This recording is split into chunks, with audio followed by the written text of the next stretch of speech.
Մեկ օր առաջ ես զրուցեցի Ֆրանսիայի Պարի ասաս Փարիզի համալսարանի միջազգային իրավունքի դոկտոր Ռաֆիկ Ալֆեյանի հետ, ում հետ ես մի քանի անգամ անցյալում զրուցել եմ։ Որպես միջազգային իրավունքի մասնագետ, այն էլ Ֆրանսիայում դասավանդող եւ աշխատող, կարծում եմ ճիշտ կլինի ուշադիր լսել իր կարծիքներին։ Ուրեմն, Ադրբեջանում տեղի է ունեցել մի կոնֆերանս, որտեղ մոտ 100 փաստաբան է հրավիրվել 60 երկրից, եւ որտեղ խոսվել է Արևմտյան Ադրբեջանի համայնքի մասին, Արևմտյան Ադրբեջան հասկացության մասին։ Սա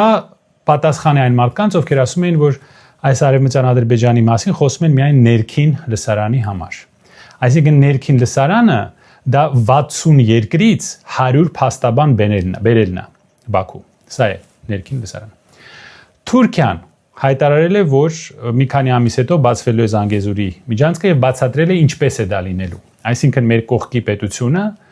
որոշում է, թե մեր տարածքով երբ է միջանցք բացվելու։ Այդ միջանցքը բացելուց հետո եւ մեր սահմանները բացելուց հետո դուք գիտեք, որ կա շատ լուրջ պահանջ ադրբեջանցիների վերադարձը, որից Ալիևը չի հրաժարվում։ Ըստ պարոն Կալֆեյանի, սկզբից լինելու է տնտեսական ներթափանցում, Հայաստանում հողամասեր են ձեռք բերելու, բիզնեսներ են կառուցվելու, ոչ միայն Թուրքիայից, Ադրբեջանից, նաեւ ուրիշ երկրներից, օրինակ Պարսից ծոցի արաբական երկրներից։ Դրանից հետո այնտեղ ստեղծվելու են ադրբեջանական ընկերություններ,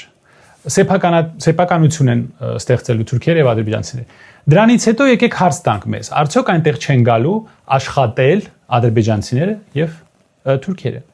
Նրանք, գիտեք, 41-ի առավելություն ունեն մեր դեմ։ Եթե այնտեղ գալիս են աշխատելու ադրբեջանցիները եւ թուրքերը, որտեղ են նրանք ապրելու։ Երևի այնտեղ, չէ՞։ Մանավանդ որ նրանք պահանջում են, որ ադրբեջանցիները վերադառնան։ Այդ վերադառնալուց հետո որ գյուղերն են դատարկվելու, որտեղից են հայերին հանելու եւ ինչ են անելու հայերը, երբ որ ադրբեջանցիները գան այնտեղ։ Որևէ դիմադրություն ցույց տալուց հետո պարզ է, որ այնտեղ միանգամից կմտնի Ադրբեջանի բանակը։ Եվ այդ նույն մեթոդը օգտագործել է Իսրայելը